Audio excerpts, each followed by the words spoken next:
La montée et la chute de Idi Amin, le dictateur africain le plus célèbre de tous les temps. Avant de vous parler de cet homme qui a fait trembler le continent noir, j'aimerais d'abord vous inviter à vous abonner et à cliquer sur la cloche de notification pour ne pas rater mes prochaines vidéos. Idi Amin était un officier militaire et homme politique ougandais qui a été le 3e président de l'Ouganda de 1971 à 1979. Il a régné en tant que dictateur militaire et est considéré comme l'un des despotes les plus brutaux de l'histoire du monde moderne. Amin est né à Koboko dans l'actuel nord-ouest de l'Ouganda, d'un père Kaka et d'une mère Lukbara. Polygame, il a épousé au moins 6 femmes, dont 3 il a divorcé. Amina a engendré jusqu'à 60 enfants en 1946. Il rejoint les Kings African Rifles KR de l'armée coloniale britannique en tant que cuisinier. Il a atteint le grade de lieutenant prenant part aux actions britanniques contre les rebelles somaliens, puis au soulèvement des Momo au Kenya. L'Ouganda a obtenu son indépendance du Royaume-Uni en 1962, et Amin est resté dans une armée atteignant le poste de major et étant nommé commandant de l'armée ougandaise en 1965. Il a appris que le président ougandais Milton Obote prévoyait de l'arrêter pour détournement de l'armée. Il a donc lancé le coup d'État ougandais de 1971 et se déclare président. Au cours de ses années au pouvoir, Amin est passé du statut de dirigeant pro-occidental bénéficiant d'un soutien considérable d'Israël à celui de Mouammar Kadhafi en Libye, de Mobutu Seko au Zaïre, de l'Union soviétique et de l'Allemagne de l'Est en 1972. Amin a expulsé les Asiatiques dont la majorité étaient des Indiens ougandais, conduisant l'Inde à rompre les relations diplomatiques avec son régime en 1975. Amin est devenu le président de l'Organisation de l'Unité africaine OUA, groupe destiné à promouvoir la solidarité entre les États africains.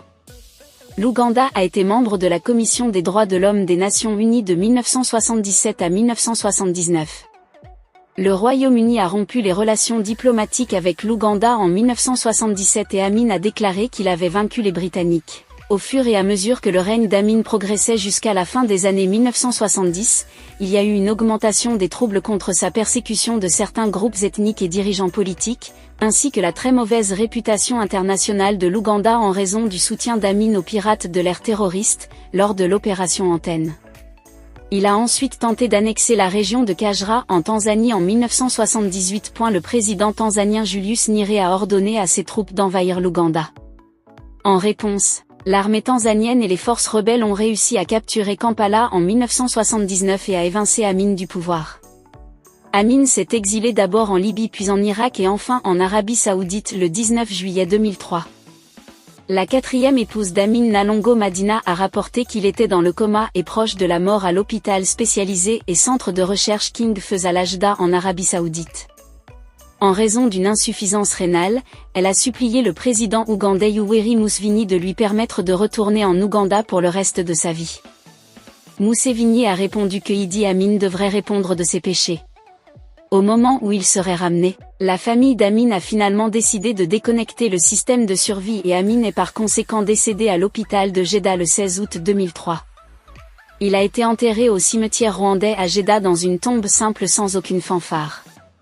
Après la mort d'Amin, David Owen a révélé que pendant son mandat de ministre britannique des Affaires étrangères de 1977 à 1979, il avait proposé de faire assassiner Amin. Il l'a défendu en arguant « Je n'ai pas honte de le considérer, car son régime descend dans l'échelle de Pol Pot comme l'un des pires de tous les régimes africains. » Le règne d'Amin a été caractérisé par des violations généralisées des droits de l'homme, y compris la répression politique, la persécution ethnique et les exécutions extrajudiciaires, ainsi que le népotisme, la corruption et une mauvaise gestion économique flagrante. Les observateurs internationaux et les groupes de défense des droits de l'homme estiment qu'entre 100 000 et 500 000 personnes ont été tuées sous son régime. Merci d'avoir été attentif à cette vidéo, n'hésitez pas de commenter et de vous abonner surtout si vous découvrez la chaîne pour la première fois. À la prochaine.